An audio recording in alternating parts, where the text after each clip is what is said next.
Okay.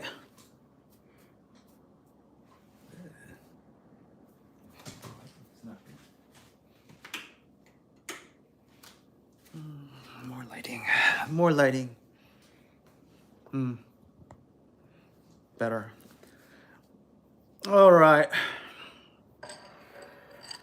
Okay. Starting early today. Our daily talk sessions, our daily therapy sessions. Just making some morning pre-workout. A mix of creatine, glutamine, pre-workout, beet juice, green juice. What else did I put in there? I think that's it. Better than coffee. In fact, I think coffee's overrated. Overrated because coffee, I drink coffee, yes. But do I enjoy coffee? Not really. I just drink it in the morning. It's just a habit. It's something hot to warm up my organs and help me poop. That's why we drink coffee, isn't it? But when I make something like this, whether it's like a smoothie or green juice or pre-workout drink, I enjoy drinking these. It reminds me of the days of when I was a kid, when I used to drink Kool-Aid. Remember when we used to drink Kool-Aid when we were kids, like fruit drinks? Mom would make it, or we just buy the cartons of the Kool-Aid, fruit drinks, fruit punch. Caffeine is really bad for sleep quality, yes, but it's the morning right now where I am. If you're at night, of course not. But it's morning for me. So the topic of today's live stream is you don't want it. Okay, I want to tell you about an interaction I had yesterday with a fellow gym goer. And this guy, he likes watching me from far away. And what he's trying to do is he's trying to do like a handstand onto the parallettes. So he's trying unsuccessfully. And I helped him out one day and he got it. And then he was like, oh, very happy. And then he just stopped all of a sudden. I said, do more. It's like, don't forget, you don't remember things just once. No, you need to develop the habit. Like, for example, I'm talking to you right now using English. Was I born fluently in English? No. Think back, revert back to when we were babies. Goo goo gaga, blah blah blah blah, mama, papa. We couldn't speak words. We couldn't speak shit. But it took years of practice to develop a flow, a speech, and then a style, and then this is how we communicate now. We take things for granted, but this is how we develop, through repetition, through habit. So this guy, he just did one attempt and he stopped. So yesterday I saw him again, said hello. Oh, look, a knuckle. I was just hitting the punching bag a few minutes ago. I just noticed this. Got a cut. Anyways, this guy, I met him yesterday again. I said, oh, hello. And it's like, I pointed towards the parallels. I was like, give it a go. And he's like, oh, maybe later. I was like, that was his answer. Oh, maybe later. So what he ended up doing was he went to the Smith machine and he started playing with his smartphone and he was doing some lazy ass Smith machine bench press. This guy does not want it. Okay, so that's the topic of today's lesson. You have to want it. If somebody asks me like, how do you do this, Justin? How do you do this? Like, I should start by telling them to bring me a bucket of water. All right? So next time someone asks me like, Justin, how do I get a body like yours? How do I eat properly? Justin, how do I do this? How do I swim? How do I do a handstand? How to blah blah blah? Okay? I get questions from strangers all the time now. at the gym. I can't stop. I get interrupted every day when I work out now. So I need to tell them, first, bring me a bucket of water. And I'll tell you why. If that person brings me a bucket of water, I'm going to grab them from the back of their heads and I'm going to dunk their head in the water and I'm going to keep their head underwater. And you know what's going to happen? They're going to, if they're smart enough, they're going to fight back and they're going to try to get their head out of the water because they don't want to drown. And drowning is bad because death is bad. Now, the reason I'm talking about using this analogy is because you have to want it like you want air. Now, when you're drowning, all you're thinking about is not TikTok. You're not thinking about what to eat tonight. You're not thinking about the homework that you still have to work on or the job, the shitty job you have to go to tomorrow morning. No, all you're thinking about at that moment is, I need air. I desperately need to get my head out of this bucket of water and I need air in order to live, or else I'm going to die. So this is how I train myself mentally. I didn't just one day say, oh yeah, I'm gonna learn how to swim. Yeah, yo, seesaw, flip-flop, back and forth. No, I set my mind towards it long time, many years ago. I was a terrible swimmer. One of the worst swimmers you would ever imagine back in elementary school. Like, I remember we would go to field trips as elementary school students, and we would go to the recreation center pool, and we had to do the swimming classes together with my classmates, and I was one of the worst students. I could not swim. I couldn't keep my head above water. I just didn't understand the principles, the concepts of how to use the water to my advantage. I was fighting the water. I was panicking, drowning all the time. I was like this. The water was like this. Oh my God, I'm gonna die. And like, the teacher sucked. She doesn't know how to teach. She's like, yeah, move your arms, move your legs. And she doesn't understand. Teachers like at recreation center pools, they don't know shit, okay? They're like McDonald's employees. They're just there to collect the paychecks. They don't know how to teach swimming. It takes years and years of understanding, being in the water. Like, a competitive swimmer knows more about swimming than your average swim instructor at your local pool. Because your average swim instructor just takes a swimming course for like a month, passes the course, gets licensed, pays for insurance, pays for the license, and gets the job working for the city. Done, right? Whereas a competitive swimmer, they spend years and years of working on their techniques, like at a very young age. And they've seen their peers swim. And they built up this library of information and knowledge of do's and don'ts from their coaches, from their peers, from themselves. So it's better to learn swimming from a competitive swimmer than a lifeguard swim instructor, in my opinion, because they're more balanced, they're more knowledgeable. So I was one of the worst swimmers in my class in elementary school. And then when I got into high school, I was like, yeah, I need to get a job. And I don't want to work at McDonald's. What should I do? So my mom said, why don't you become a swim instructor, a lifeguard? I said, really? I was like, why? I was like, oh, because a long time ago, I haven't told you this story, but my mom, when she was young, she almost drowned in a pool. So she was swimming in Korea as a child. She almost drowned because she went into the deep end. Lifeguard pulled her out, okay? And then from that moment on, she was just enamored with him. She was in love with this guy, right? This guy saved her, right? So she said to me, like, son, I want you to learn how to swim. I want you to save people, okay? Instead of flipping burgers, I want you to save people. So I said, okay, I'll do it. So I set my mind to it. And then from that moment on, I just went through the journey and I struggled. It was like I had to get over my fears from elementary school, right? I was like, fear of drowning, being in the deep water. That thing never leaves you.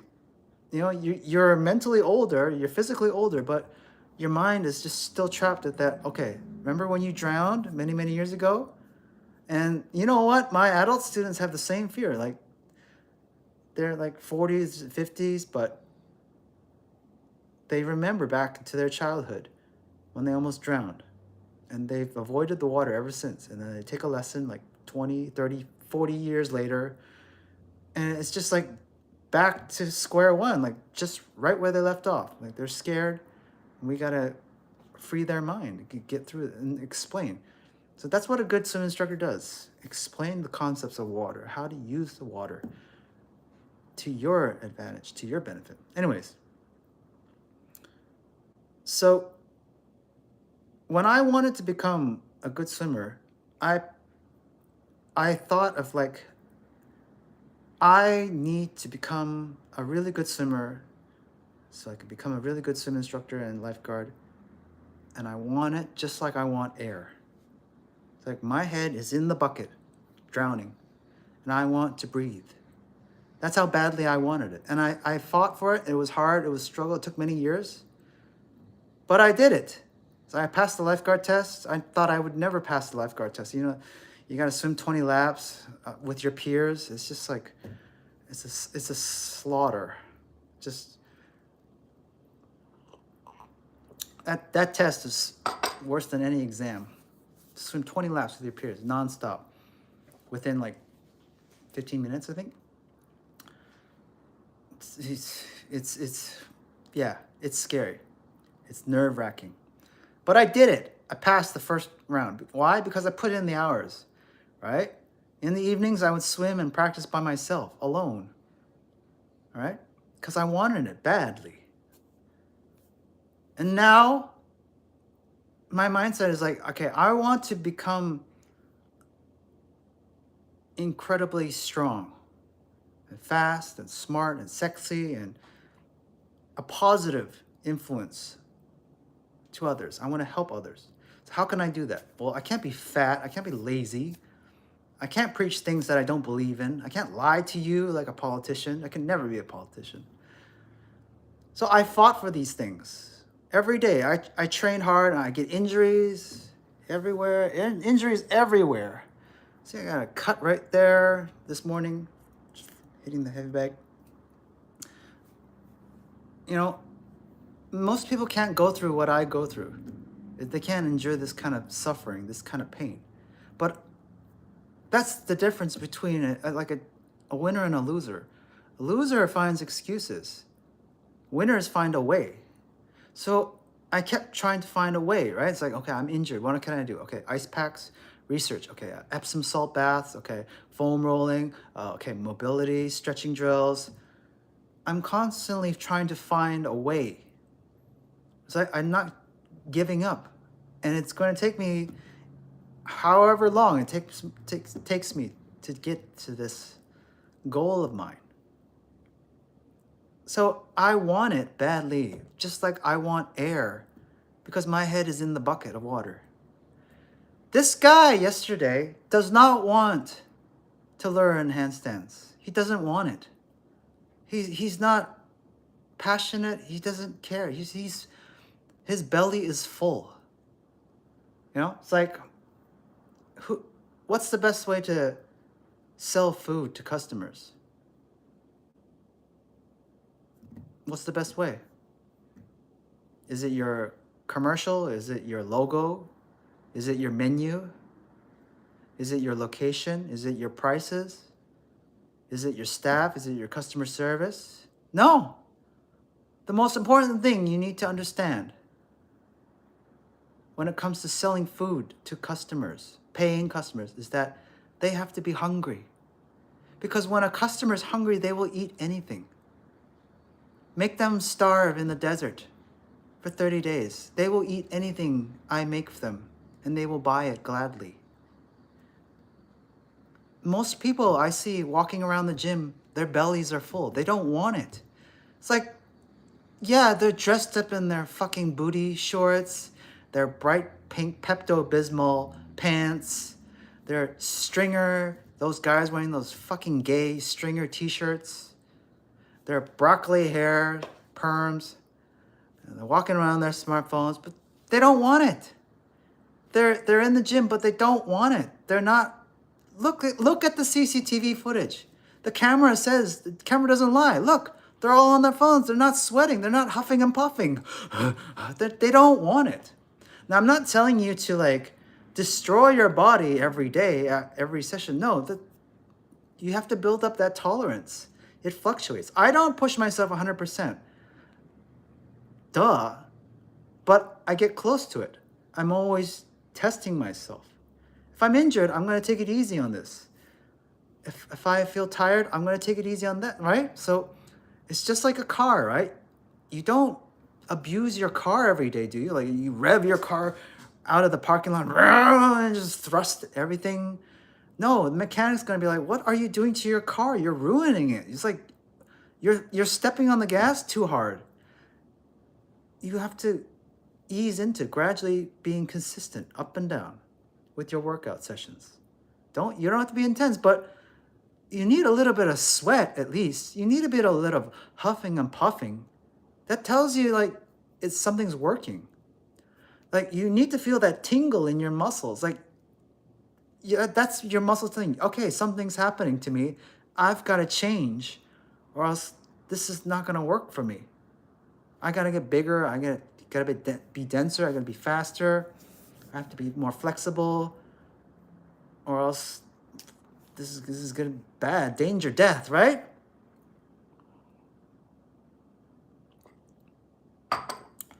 So you gotta want it. Like people say to me, like, "Yeah, I want a six-pack." No, you don't. You don't really want it. You're not doing your abs. You're playing with your phone. You're just chit-chatting with your friends over there, talking about like mundane bullshit. If they're talking about important things, like I just lost my job or I just broke up with my girlfriend, okay, yeah, there's a time for that. Talking about important things, or like this is how you train better, I get it. But I listen to these people at the gym. That's another thing. I don't wear those fucking headphones in the gym. Why are you kids wearing these headphones? You're blocking out your sensors. I don't know, these kids, they wear these, they become deaf, and they wear their caps, and they become blind. Deaf, blind, and dumb. Like, always, you need to listen to your surroundings. Who's behind you? Do you know who's behind you? You're wearing a cap. Who's beside you? Do you know who's beside you? Do you know who's the threat? Do you know who's the danger? Do you know that guy doesn't know how to operate that machine, and that machine, like a barbell, could fall on your face all of a sudden? You need to be aware, situationally aware. You're wearing fucking Crocs and flip-flops to the gym. This guy. Yeah. Crocs should never be worn out in public. Neither should flip-flops. Unless you're at a sandy beach or you're next to the poolside, you should never wear Crocs or sandals in public. Because how are you going to fight? How are you going to run? How are you going to protect your loved ones when you're wearing flip-flops and Crocs? You can't run. You're disabled already. You're useless to us. Run! Run! House is on fire. I can't. I'm wearing flip-flops. I can't. I'm tripping on Crocs. Headphones. Never wear headphones. Okay? You don't need music to stimulate or motivate you to work out. You should have your own internal engine running. Like when I drive, I don't listen to music. I don't have the air conditioner on. No, I just roll down the windows and I listen because I don't know who's around me. And people around me are not paying attention to the road. They're all playing with their smartphones. They're all looking down. They're distracted. Accidents are going to happen sooner or later. I can sense it. And I have to listen to the cars around me. The cars behind me, the cars beside me, cars in front of me. So I roll down my windows. I listen. And unfortunately, there's just so many fucking idiots on the road. Like this lady, she's smoking in front of me. I get this all the time. I see this is some bitch has a cigarette in her hands, and her hands are outside the car window, like hanging out of the car. And that secondhand smoke blows into my car, unfortunately, because my windows are down. Or some broccoli hair from dipshit has this music, his dong, da dong, dong, da dong, dong, rattlesnake rap music, blasting with his windows down, and I gotta hear that shit reverberate into my car, so I have to roll up my windows temporarily. And then there's these stupid people just, we pull up at a red light, this guy want to talk to me. His windows rolled down, he sees my window rolled down. Oh, it's like, oh, I forgot. Okay, I gotta roll my windows up. So I gotta roll my windows up when I approach a red light, because if my windows are down, some stupid driver wants to chat with me. Like, oh, hey, bro, blah, blah, blah. Someone's smoking marijuana. Someone is vaping. Someone is blowing secondhand smoke. Someone's blasting fucking shit rap music. So I have to be aware of my environment, especially here in the West. In the East, I can let my guard down a little bit more because there's more high trust. But the West, I'm talking about Canada, United States, is a low trust society. We do not trust each other. We steal from each other. We lie and cheat more often than not. All right? Stabbings and shootings. You don't get a lot of that in Asia in comparison. Japanese people aren't stabbing and shooting each other on a daily basis like they do here in Canada. Right? Here's another thing I want to bring up. In Thailand, Thai people are the most polite and most respectful people on the planet compared to, they're like very close to Japanese people. Japanese and Thai culture is very, very, very complementary, actually. So if you're in traffic in Bangkok, for example, you won't hear a lot of honking. Why? Because honking is disrespectful. It's rude. It's like, we're all full-grown adults. We are all aware. It's like some of us are not paying attention to the road. Yeah, we don't need someone to honk at us to let us know about that. But here in the West, people are constantly honking at each other. And unfortunately, like I said, my windows are rolled down and I gotta hear that honk blasting into my eardrums. So, do you see the problem? I don't use the air conditioner. I don't listen to music in my car. My windows are rolled down so I can hear everything, so I can pay attention to someone's driving aggressively behind me, or there's cars beside me that I need to pay attention to because they're not paying attention to me. They're paying attention to their phones or their chit chats. And they always have some bitch girlfriend that's on her smartphone in the passenger seat who's not paying attention either. Your girlfriend needs to pay attention. She's your second pair of eyes. If she's in the passenger seat, she needs to be aware of what's going around your car as well. You let her play with her phone in the passenger seat and get away with that shit, while you have only one pair of eyes. You get in an accident, guess what? It's all on you. You weren't a pair. You weren't a team. The insurance is like, wasn't your girlfriend paying attention for you? Like, didn't your girlfriend tell you that there was a danger? Nope. She was on her phone. Oh, well, just pay this deductible. Your insurance rates are going to go up. So, again, when you're at the gym, do not wear headphones. Do not wear blinders. These caps, baseball caps. You can't see a barbell can fall on you any second. You don't believe me? Go type in YouTube, like gym accidents. Like, people are stupid. They don't know how to put the barbell back properly. Sometimes a plate falls. Oh no, you're wearing flip-flops. A plate falls on your foot. Guess what? Your toenail is smashed to pieces. Yeah, wearing runners or shoes is not going to give you that much protection compared to wearing flip-flops, but it will at least protect your skin and your toenails. Do you see what I'm getting at? I don't know why people wear flip-flops and Crocs out in public and they pick a fight, and then when they're in a street fight, they're disabled. Like, their footwork is disabled. They can't move quickly. So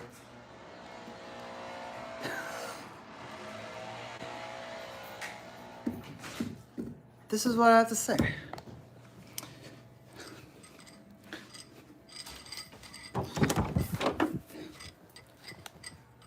Change scenery here.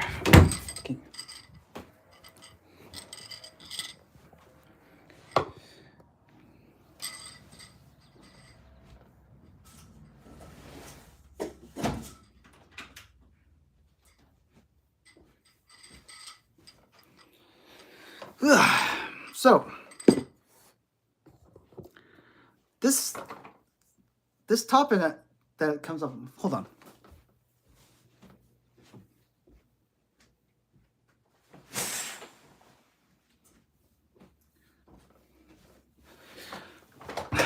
So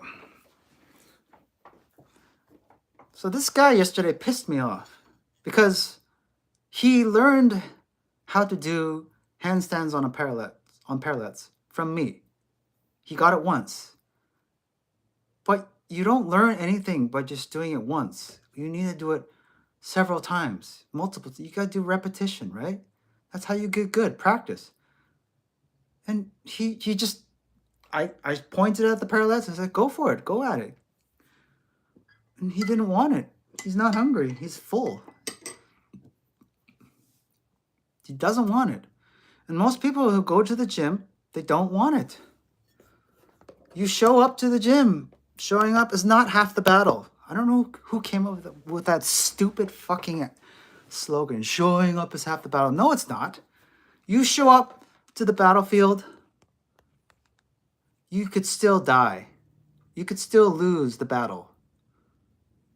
The soldiers showing up is not half the battle. Showing up is the start of the battle.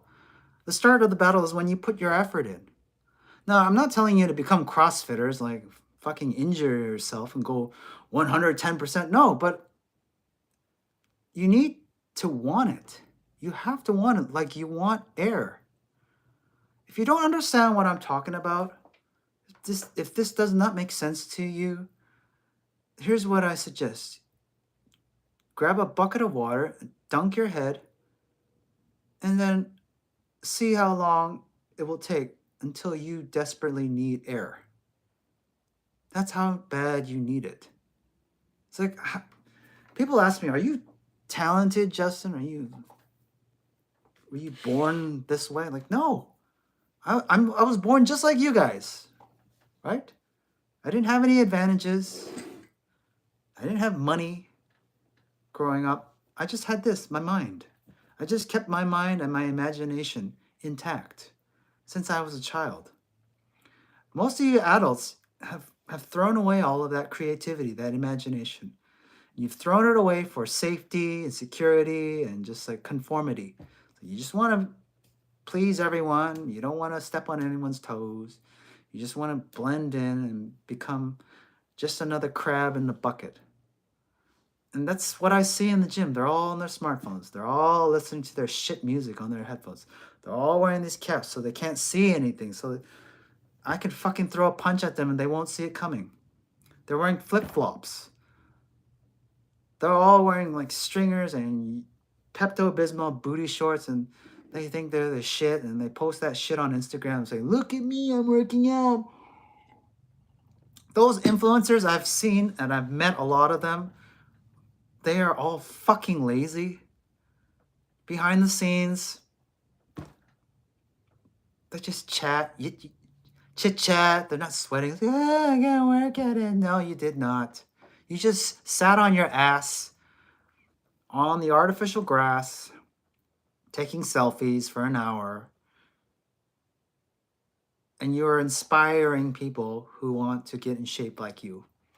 That is just so sad. Good morning, Ace. What was high school or college during your time, Justin? What happened to the college dropouts? High school? What was high school like? High school was a lonely experience for me because I didn't get along with a lot of people. Again, I'm not a conformist. I'm a lone wolf. It's like I saw through most people's bullshit. And most people are full of shit, especially in high school. You're trapped with these people your same age, and a lot of them are full of shit. I didn't like most of them, and they didn't like me. But I did learn a few things when I was in high school. So, first of all, one, I learned how to wrestle because I joined the wrestling club, the high school wrestling club.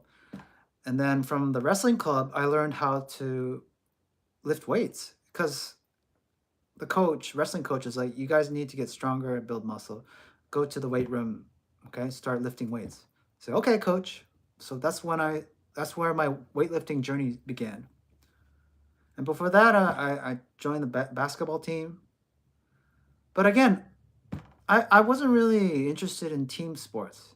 It's like I just don't like being in a team and leaving up my fate to 6 or 7 other 10 other people, right? It's like I want my efforts to be all my own. So I preferred like the solo sports. So wrestling is all on me. It's not a team sport. It's just me wrestling another guy, right? Tennis is just me playing tennis against another guy. Me boxing is just me boxing with another opponent, right? Being in a group or a team, your teammates could suck, and it's not in your control. So I didn't like that aspect. So I just didn't like, and I don't like didn't like my team members. They're all a bunch of losers, in my opinion. Those I don't know. In Canada, there's such a weed culture. Everyone wants to smoke weed and drink alcohol, and I wasn't into that shit. I just want to become like degeneracy. That's the word. Canadians applaud degeneracy. Yeah, let's get fucked up. Yeah. It's like a bunch of crabs. And I didn't know it back then, but I do now. It's like I didn't they all wanted us to be losers and crabs. It's like let's all be miserable together, right? Let's all be negative. Let's be pessimistic. Let's break the law. Let's a lot of stupid shit. Hello, Bella. Oh, thank you. An angel? I'm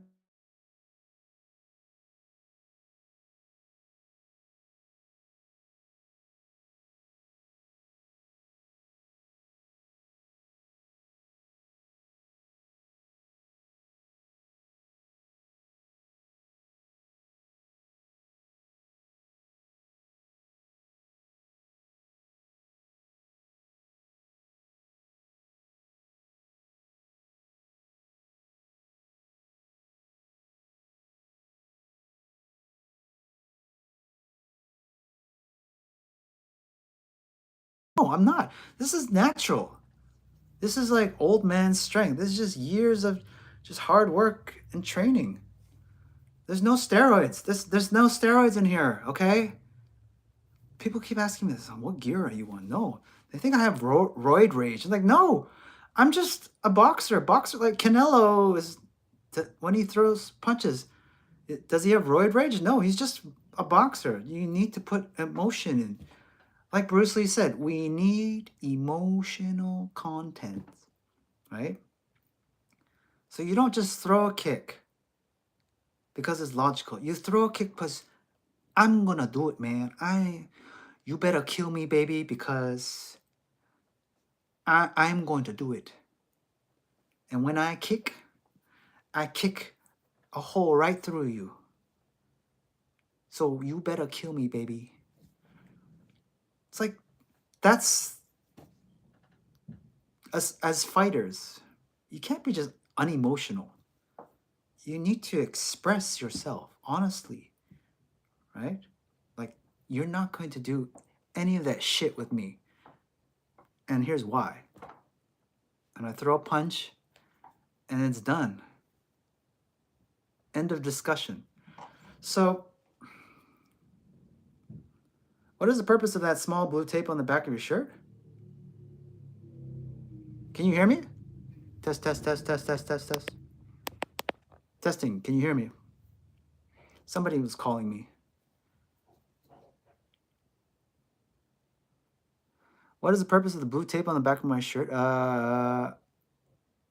This shirt or okay, James, you can hear me. Good.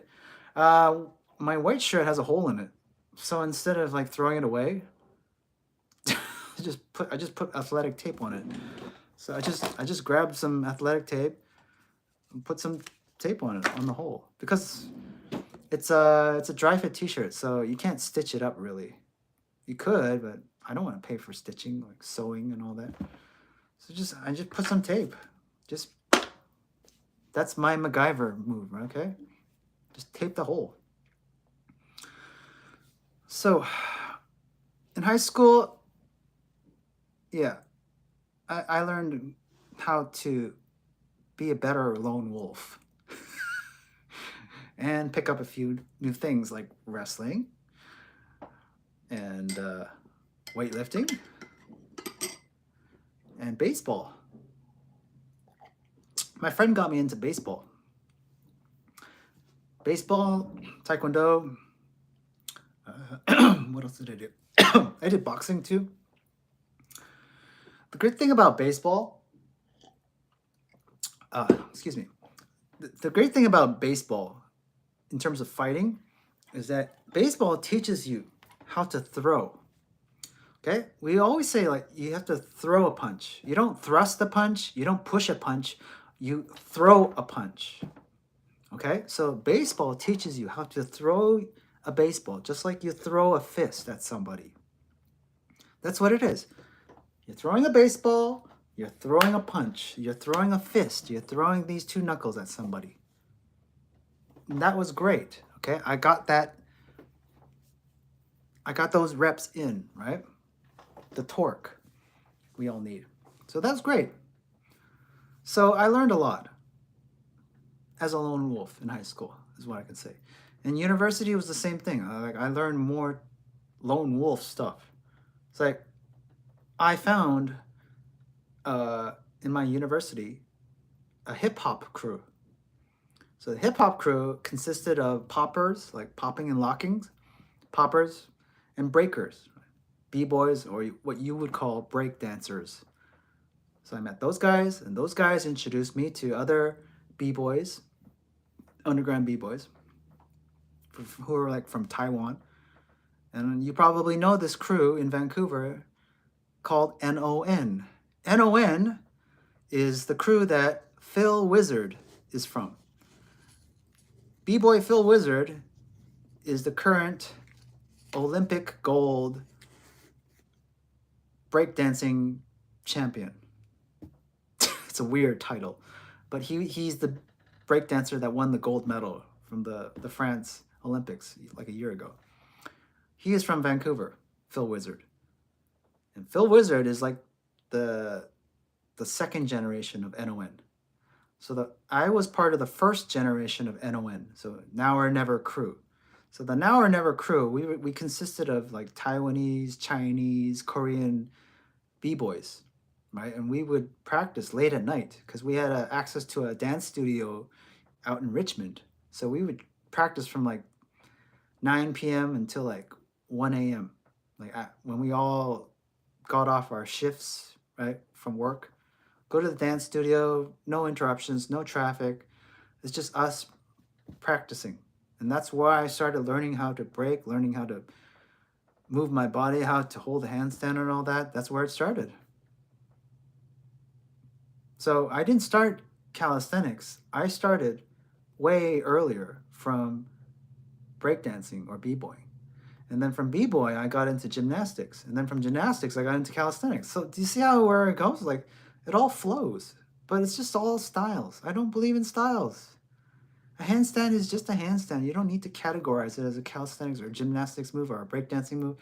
It's just you putting your hands on the floor and lifting your legs up in the air. That's it. I can go. Yes, I'm in Vancouver. Vancouver, Canada. So B-Boy Phil Wizard is the second generation of NON or Now or Never crew. I was part of the first generation. So I practiced with the NON Now or Never crew, but I wasn't doing their shows. It's like they did like performances, local performances, and b-boy battles all around Vancouver, but I was never interested in that. I didn't want to be a dancing monkey, right? And there was no pay. The pay was shit. It's like no, it's okay. I'll keep my job as a lifeguard swim instructor. The pay is much better, right? But I would practice with them late at night, part time, right? So I was never interested in being part of a crew. Again, like I said, I'm a lone wolf. I don't want to be part of a group or a crew, even if they're consisted of b-boys, which they were cool. They were fun to hang out with. They were humble, broke, happy, positive, open-minded guys. We would just laugh and joke and fall on our asses and laugh. So we would all make mistakes and laugh. I don't see that anymore in gym culture. Everyone's so serious. Everyone's like trying to compete with other social media like influencers. Like, oh, this is the peak performance. I have to be perfect. There's no perfect. Fuck that. Okay, it's okay to fall on your ass, fail, and laugh. They just don't show that online. They don't want you to see that stuff. But I fail all the time. I fail to throw a perfect punch. I fail to hold a perfect handstand. Like, no big deal. I laugh. I just move on. You'll never have the perfect. You can never cook a perfect meal every time. Gordon Ramsay never makes a perfect steak every time. He fucks up sometimes. He has a bad day. He's an off day, right? Every fighter has an off day. Everyone. Like, you just have to be consistent. You show up, you do it. Eventually, you'll have like one magical moment. Okay, so perfect. World record. I was like, wow, perfect. Gold medal. Perfect steak, right? Wow, the perfect clip to show on Instagram. But it takes hundreds and hundreds of takes, hundreds and hundreds of attempts. And that goes back to the beginning of this stream. That guy yesterday pissed me off because he just did one attempt of a handstand on the parallettes. He didn't do any more. And he didn't want to do any more because he doesn't want it. And he's never going to get it. And I don't want to help him anymore. That guy's like spitting in my face. It's like I helped him achieve that, like the impossible to him. Blew his mind. And now he doesn't want it. He's not hungry. So you've got to be hungry. Like, if you want abs, you have to be hungry for it. You just like you need the air. The thing is, like I said, I'm too polite and courteous. When someone asks for my help, genuinely asks for my help, I help. And then when they don't do what I tell them to do, like, you need to practice, it's just spitting in my face. And they're not even paying me. I did it for free. So they took up like half an hour, an hour of my time out of my workout session just so that they can like leech off of me. It happens so often now. Like I said, I need a bodyguard. I need bodyguards like Andrew Tate. I need 2 bodyguards on each side of me to stop these people from interrupting me. It's like, nope, you cannot interrupt Justin. You cannot ask for an autograph. You cannot ask for his help. You cannot ask for chit-chat time. Justin is focused. Leave him alone. Blah, blah, blah. That's the end of discussion. I just need 2 bodyguards. It's like Andrew Tate.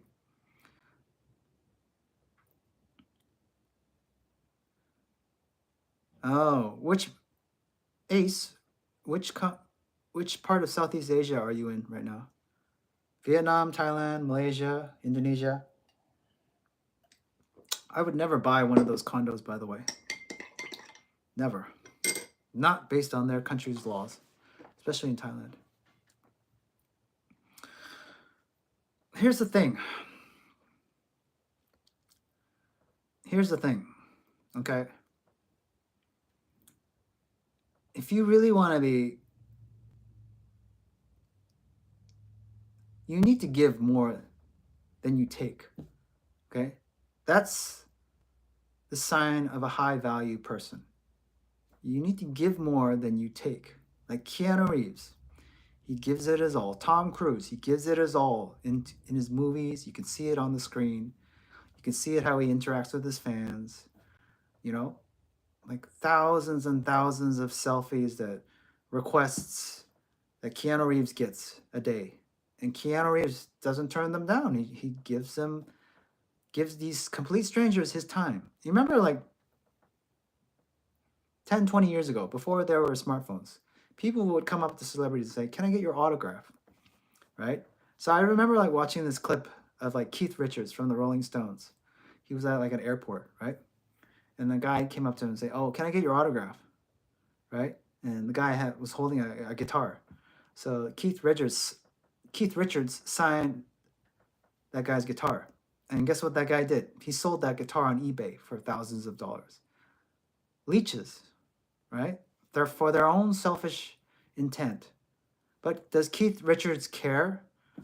No, because Keith Richards makes millions of dollars. He doesn't care about someone making thousands of dollars off of him, right? That's the price to pay when you are a high value person. You have to give more than you take. And I give often way more than I take. You see this in any kind of guy, any kind of girl that is high value. So, for example, fathers. Fathers give more than they take from their children. Fathers give their love, fathers give their money, fathers give their attention, fathers give their security, fathers give their advice. Give, give, give, give, give. What do the kids do? They take, take, take, take, take, take, take. That's a sign of a child. If you're just constantly taking from people, you need to reevaluate your mind. Are you a high value person or are you a low value person? Because children are just dumb little shits. They are low value. They're at the bottom of the totem pole. They always take, take, take, take, take, take, take. So, fathers, mothers, always giving, giving, giving to the parents. I mean, giving to the kids, right? Because they're high value and the kids are low value. What else? Managers, bosses, give, give, give the salary, give the mentorship, give the work hours, give the schedule, give the guidance to their staff, give the training, give the benefits, medical, all of that shit, right? When you run a business and you have staff, they are your children. You have to take care of them. You give and you give and you give. And what do the employees do? They take, they steal, they gossip, they bitch, they complain, they talk shit behind your back. And a manager, you have to take it. You have to take all of that, the good and the bad. You don't understand this until you become your own boss and you hire your own employees.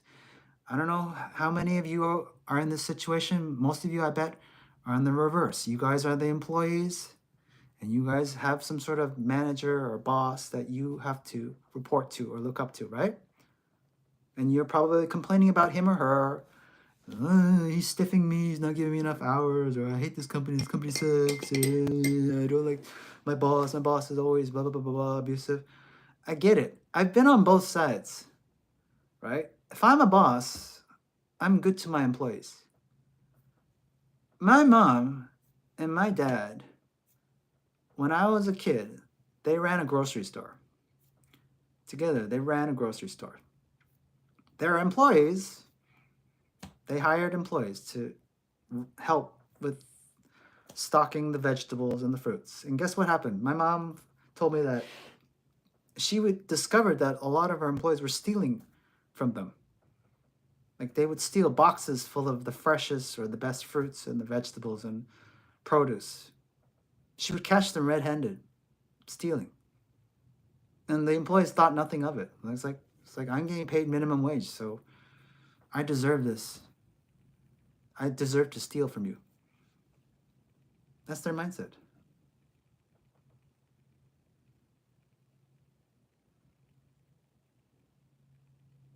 Filipinos? Oh, where in the Philippines? Makati? Cebu? There's another interesting character in the Philippines right now.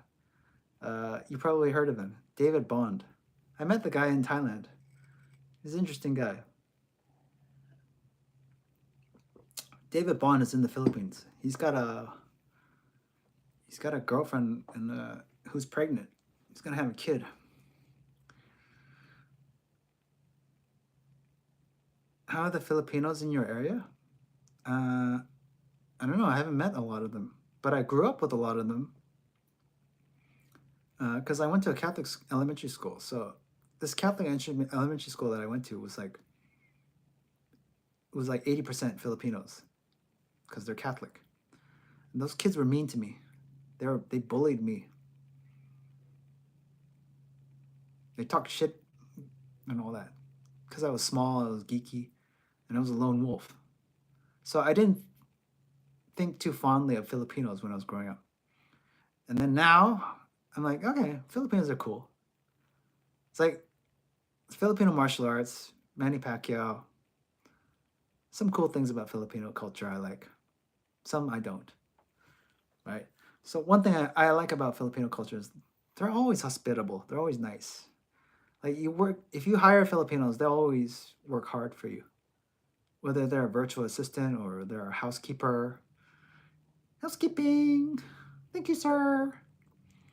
Right? If you like even Amazon, like Amazon knows this. Amazon hires virtual assistants from the Philippines and India, obviously. But India for web development, their tech support, and then Filipinos for their customer support. So anytime you call Amazon customer support, it's always like Filipinos in the Philippines that you're talking to. So yeah, Filipinos, they sacrifice a lot for their families, right? They have to live abroad, become housekeepers, cleaners. They do the dirty work, the dirty jobs, the low paying jobs that most people don't want to work. It's just like Mexicans in the United States, right? Usually the Mexicans are the ones mowing the lawns, doing the housekeeping, the babysitting, the nanny work, right? That's the way it is. So hardworking, I like. Family oriented, I like. Very positive minded people, I like. But there's a lot of corruption in the Philippines. We all know that, right? There's a lot of things that are swept under the rug in the Philippines, right? I've always wanted to visit the Philippines, but I was always in Thailand and Malaysia and Korea and all that. I never had the like I never had like, oh, I need to go Philippines. No, I never had the desire because one, Filipino food sucks. I don't like the food. And I'm telling you this as a child that grew up with Filipino friends. It's like I went to a Catholic school, elementary school, and my friends were all Filipinos. So I would go to their houses after school. And we'd hang out and I would eat at their house. And I didn't like any of their Filipino food. No, Korean food's way better to me. That's just that's just my palate. But again, I was eating like greasy, like unhealthy Filipino food, like deep fried shit. Like, ugh, I felt sick eating this food all the time. So Filipino food wasn't healthy. The food that I ate at my Filipino friends' houses, made by their Filipino moms, wasn't delicious in my opinion, compared to Korean food. I would rather eat a bibimbap. What else am I gonna say? But I would like to maybe one day visit the Filipino beach. Okay, I will set that in stone. I will make that a goal of mine to visit Filipino beach because those beaches look nice. Yeah, remote areas. I don't want to visit like Makati or like a very densely populated area of Philippines. That's just not interesting to me. I want to be like away from everyone. Just nice tropical beach.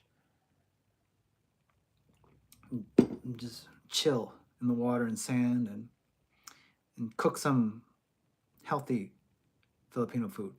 That's all I need.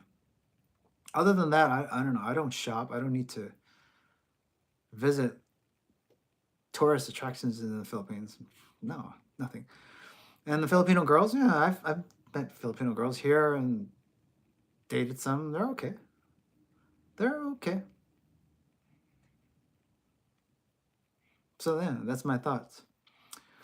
But yeah, going back to the point of this stream, you have to want it. Whatever it is in life that you set your mind to, you have to want it like you want air. You need to reevaluate like yourself. Like people tell me all these things, like their hopes and dreams and wishes. And I think I listen to the way they describe it and the way they talk. It's like, yeah, I want to someday, maybe, right? It's like me. I just talked about the Philippines, right? It's like, yeah, I want to visit Filipino beaches, secluded beaches, right? I didn't say, yeah, one day. No, I will, probably like in a year or two. Okay. I'll make it a stop along the way to Malaysia, Korea, Thailand, right? I think I set my mind to it. But most people are just waffling, right? It's like, yeah, I want a six pack. Yeah, I want a muscles. Yeah, I want to lose weight. Yeah, I want to learn calisthenics. Waffling. Like, you're never going to get it. You'll never do it. You'll never get it. It'll take you a very long time, long ass time, because I don't see that burning desire for it in you. It's like people will do things when it's the final hour. Like when the doctor tells you you have cancer or you're going to get cancer if you don't change your diet in the next 3 months. If you don't lose weight, you're gonna die. It's like they have to be given an ultimatum these days for their brain to finally wake up. So that's my rant. Okay, you have to want it. You don't have to have six pack. You just what you want in life is what I'm saying. Okay, when you want it, you have to want it like you want air when your head is being dunked in a bucket of water. Right? Stop wasting time talking about it. Just do it. Don't say anything. Just do it. Just show it with your actions. Okay, I'm doing it. I don't have to say anything. I just show you this and this. It's like you already know what I'm doing. I don't have to say a word. So I'm gonna end the stream, but first I want you to check out my other YouTube channel, HeyJust, HeyJusx. You see my daily uploads of shorts, video shorts of what I do in the gym or how I train. Okay, so you watch that and get some ideas. Be inspired. YouTube, HeyJust, HeyJusx. Okay. Second, goes down the link below, beacons.ai/Justin Patrick. Get that free PDF. Health and fitness cheat sheet, 100 tips, bullet tips. Not written by AI, written by me, yours truly. Okay, I wrote these 100 bullet points. 100 health and fitness tips, okay, based on my fitness journey over 25 years. Okay? It will help you understand my mindset, how to become like me, okay? Become stronger, faster, and all that. What to eat. Everyone keeps asking me, what do you eat, Justin? Okay, it's in the PDF. You can download it for free. How do you train? It's in the PDF. Download it for free. Oh, what kind of gear should I get? It's in the PDF. Download it for free. Don't say you'll do it. Don't waffle on. Just click it, download it, read it, okay? That's your action to-do list, okay? If you're not gonna do it, then get someone to put your head in a bucket of water, okay? Because I can't force a horse to drink. You need to do it yourself. Do it. Take action, okay? Be proactive. All right, so that's it for today. Until next time.